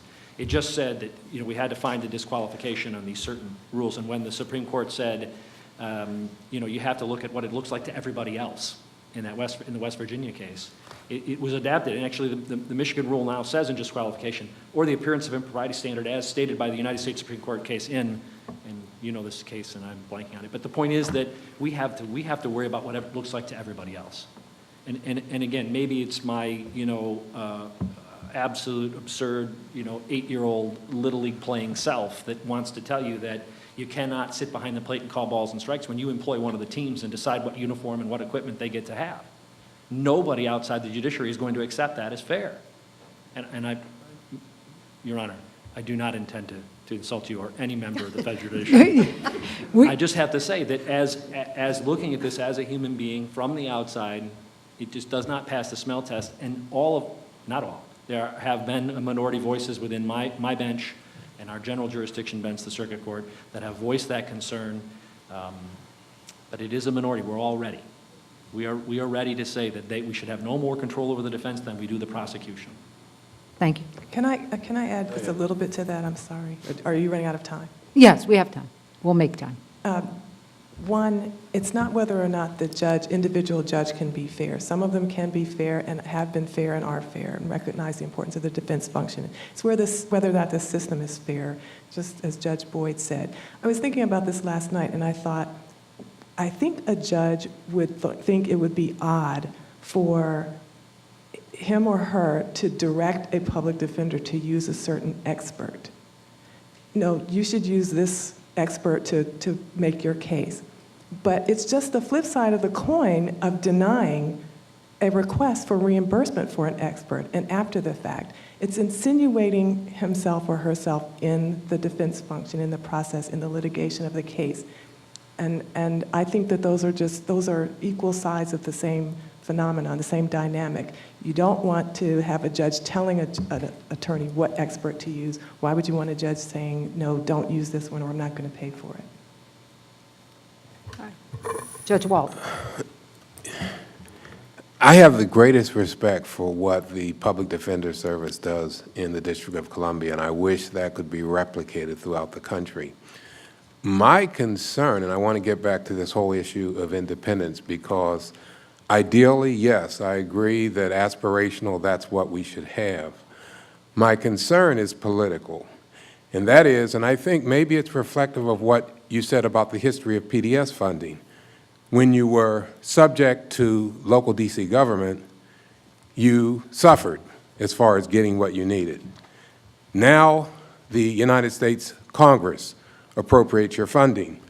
And I think they feel far removed from what happens in the District of Columbia. Now, they have put their hands too much in local politics and local government in other areas, but you don't get any pushback, as far as I know, from the local government as far as the funding that you seek to receive. I don't think there's anybody from the city who goes to Congress and says, no, PDS should not receive what they're requesting, and I don't think you get that pushback from the court. Theoretically, however, I don't know if that would be the case at the national level, because you are talking about a lot of money, you are talking about political perspectives that vary significantly around the country as compared to the political environment in the District of Columbia, and I could see pushback from individual congresspeople in certain districts who would feel that they don't have the same perspective about the importance of the role of the defense function in our criminal justice system. And I guess the concern I have is whether you would fare as well, which is not what the federal defenders should get under an independent system. And I look at the Legal Services Corporation and what Congress did to that, as a result of the aversion of providing legal services for poor people. And I'm not sure that that same perspective would not come to bear as it relates to the defense services in the criminal justice system, despite the fact that there's the Sixth Amendment. I mean, how do you get me to get where you are, which I want to get where you are, because I think that defense function is very important. It's critical to our system of justice, and while it's not perfect, it's a lot better than what you see at the state level in many states. And my fear is that if you get that total independence, despite what you've said today, that you might not fare as well as you're faring now. Not you, but the defense function within the federal system. Nobody's got a crystal ball, and I certainly don't purport to have one. And referring back to the time where we were less resourced under the District of Columbia, when we were under the District of Columbia government, understand everything was. The district was in serious financial trouble and had difficulties managing. So I don't think there's any indication, and I've not heard of any, though I wasn't in management then, I was just tunneled down trying cases, that we were being picked on in any way, shape, or form. It was simply what was happening across the district. And which goes back to our earlier point, which is we made the decisions about how to best survive that and still serve our clients. I think the other piece of this that you're asking about, again, who knows where it goes, but this is the opportunity for the role for the judiciary. It is to be the umpire, even with Congress. If the prosecution function is being well-resourced and have access to resources that you routinely see lawyers before you not having, it's a voice you should be raising to Congress.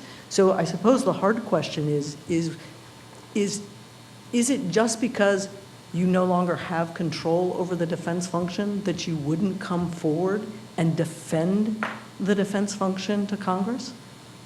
I think you would. I hear judges that care about that and would. And I think you would probably voice the same if we were to ever enter a world where suddenly there were no resources spent on prosecutions. And so I think that my comfort comes of what the crystal ball holds in the future is both that you will do as Judge Boyd has suggested, but still care about the system and still support it and still voice that support when needed if it comes under attack. The other question I had was, I understand how the structure would look if you're talking about parity between the prosecution function and the defense function as it relates to federal defenders. How does that look, however, in the context of panel lawyers? How do you create parity? I mean, are you talking about paying them a salary commensurate with what prosecutors make, or are you talking about some other system? Because I don't know how you can draw an analogy between parity when you're talking about private lawyers providing defense services as compared to an entity like the Justice Department. So I think it takes a couple of forms, and I think we laid this out a little more in our written submission. I mean, what we're talking about is actually independence and quality representation, and how do you create that? And I think it's a little different with an institution than it is with a panel system, because the institution can provide a lot of non-monetary supports and leverage collective knowledge. I think for the panel system, you're adjusting that a little. It does start with pay parity. It can't be that ultimately a full-time federal CJA lawyer makes less on an ongoing basis than their counterpart. At some point, you will drive quality out of the system. But you also need to think about ways to incentivize pay so you don't create perverse incentives, shortchanging cases, pleading cases just because the financial system works that way. And you need to provide training and support. And I imagine you're essentially working with, and I saw this in somebody's testimony, I thought it was an important comment, that you really can't have a conflicts counsel, an institutional conflicts counsel in a lot of jurisdictions because of the very large multi-defendant cases. You do need a panel system. And you need a panel system that's capable, has the quality and available resources to try those kinds of cases, as well as an institutional defender. And so I think you are looking at a professional administrative system that can provide some of the key elements that institutional defenders have that make them successful. And that's sort of access to things like considering things, training is a big one, offering training, but paying for it. We pay all of our lawyers to train. They receive their salaries while they're training. I think the huge absence here is that we don't pay panel attorneys for seeking training that's approved, pre-approved training, that would advance them in their abilities to perform their functions, that go beyond that's required of a license. Nobody just walks out of law school, does 8 hours of training, and becomes a good criminal defense lawyer. And sadly, even in the district, that's all that's required. After you get on the panel, 8 hours of training. And we have panel attorneys upon panel attorneys that come to our trainings, want more trainings, and still do it without being paid. I think if you paid them for those trainings and targeted the trainings for what they need, you're going to build that capacity. I think you also need to consider systems that allow for co-counseling, mentorship, but you can't depend on it coming from people's just their goodwill. At some point, you have to build into the system the resources to reward people for doing these sorts of things and doing them well. Just real quickly, because I know we're pressed for time. That's all right. Ms. Buchanan, if I understand your system, you directly go to Congress, you get your budget. Congratulations, by the way, on all the success you've had. Thank you. And then the oversight of the money, the watchdog, for lack of a better word, that's your board? Well, Congress is still overseeing the money. We have to report on how we spend it with each subsequent budget submission, and they do ask follow-up questions, and they can Does your board do inquire. that? Your board does a little of that as well? Our board does get information about our budget. It does not approve our budget request. It is not asked to do that, and I've not asked it to do that. But So they do stay informed. My question, what I wanted to get to was, if we went national on this, so to speak, and that's been the discussion, do you have specific recommendations for us as to A, should there be a watchdog in place, an auditor, so to speak, to watch the resources that would be allocated, and who would that be? Well, Do you have a specific recommendation? Our statute does require an annual audit, an outside audit. So our funding and spending is audited consistent with the federal auditing standards. And if you have an entity, a top-level entity, where all of that information is rolled up and that budget compilation is rolled up to that entity could be the audited entity and overseen by a Who would do the board. auditing? It could be an outside auditor. We contract for an outside private auditor every year who comes in and looks at our books. Another model, if I could, Judge Goldberg, is in Massachusetts, there is an internal audit unit within the agency, and then the state auditor performs probably every 3 or 4 years a thorough, independent, outside government audit. And that person then sends their results to whom? The legislature? That goes to the chief counsel. And on occasion, that can lead to disciplinary action against an attorney, let's say, for fraudulent billing. Chief counsel, I'm sorry, of? Of the Committee for Public Counsel Services, the independent agency. Okay. And And there's could go also, to the board as well. there's also the General Accountability Office. Thank you.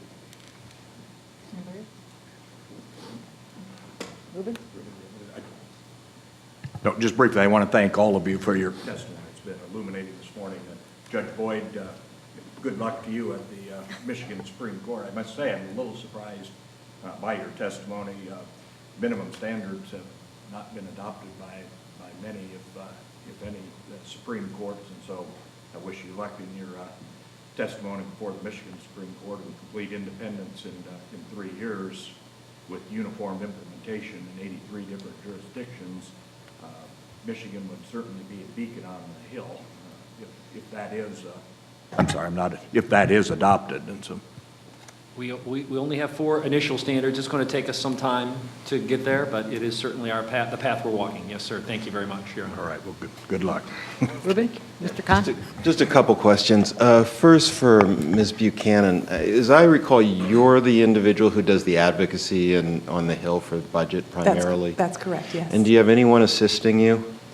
Yes, Ms. Layton. Okay. So the question I have is, I think we as lawyers tend to think of advocacy in terms of, appellate arguments, that you're going to show up once, make your best argument, and then walk away. And that's not the way Congress really works. So how much time and effort are you expending over the course of a year in maintaining relationships with staff, with members?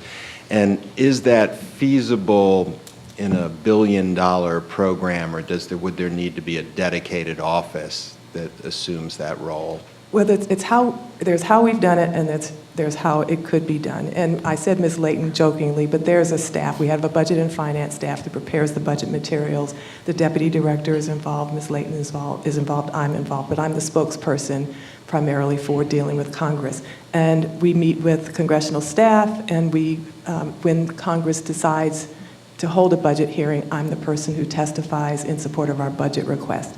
Beyond that, we don't have much interaction with Congress. They tend to leave us alone, and we have found it so far in our interest to just stay in our corner and keep doing the work we do and just report on our success and the efficient way we've used the funding that we've been given with each successive budget request period. What we could do, however, and we've thought about doing, is doing more targeted advocacy during the year and keeping those lines of communication open. But because it has worked for us so far, the way we've done it, we haven't pushed for that to happen. So we don't spend much time outside of the budget cycle dealing with Congress unless they take the initiative to approach us. You know, and some of our other agencies within the district that sort of fit into the same circumstances we're under have dedicated staff. And I certainly think it makes sense to have dedicated staff. I mean, again, I think this is an example of where PDS has picked where it focuses its resources. And frankly, we focus our legislative resources on the legislature that affects our clients, not on the legislature that affects us. If we had more, we'd do both. But we started, and that's where our current focus is focusing on issues that will affect our clients. I think there's no question you need a professional staff. I think that's true of every entity, yourselves included, I suspect, have people who pay attention to what's happening on the Hill, track legislation, make relationships with the staff, and think through the nitty-gritty work of writing legislation. And when it's not quite where you want it, making the technical amendments afterwards. And we have gone to Congress when we've needed amendments to our authorizing statute or had some other problem, and they've known us. We've developed good relationships with the staffing, and we've had success. So, but we do talk about taking where we are and increasing our level of sophistication in that area. Mr. Leahy, you've had to deal with both the, with both the New York and the Massachusetts legislatures. Do you have any wisdom to offer us on that question, the one I've just put to? Well, your point is a very good one about the difference between courtroom advocacy and persuading reluctant funders to provide you the resources that you need to do that courtroom advocacy. I remember one time I was grabbing a cup of coffee one very stressful morning. It was in the middle of the summer and the legislature was not in session, and someone came up to me, I think it was one of our private lawyers, and said, "Boy, it must feel really great that there's no budget pressure going on." And I must have not had my coffee yet, because I turned to her and said, "Budget is 24/7, 365, and it is. Because there's always some inquiry about something you're doing, or what you're spending, or what you're not spending, or what the needs are. And so this is a challenge, and this is one of the reasons why I make such a point about the development over the past 25 years. We are light years ahead of where we were 25 years ago in terms of the capability of our defender leaders to do this. The other thing is you have to do this, and PDS, Avis and Julia have spoken to this. You have to do it with limited staff. You cannot have a bureaucratic-ridden staff. You can't have a lot of resources devoted to having, a super bunch of, razor-sharp budgeteers. You have to have the resources you need, but they have to be lean, and they have to advocate for the resources that go directly to client service. So what I'm saying, long story short, I hope, is the defender leaders have developed that capacity. They've advocated with the judiciary so far. Hopefully, you'll give them a more independent voice within the judiciary, short-term, and support those of them who are advocating for this, for a more independent entity going forward, which of course would require congressional consideration. And if I could add just one thing, one of the things that the judiciary can do to support the new independent national entity that's going to be advocating for its own budget and for how it allocates its own resources is access to data. If there's something we've experienced on the Hill, it's that showing your performance, showing your outcomes, talking about what's happening overall in the system and where you fit into it is very important. And that requires access to data. And right now, on some level, the court has it all. And it's also the data that's needed to continually improve and build and look for trends and how we can get better and how we can be stronger. So that would be a huge area of support in that effort, is the access to data.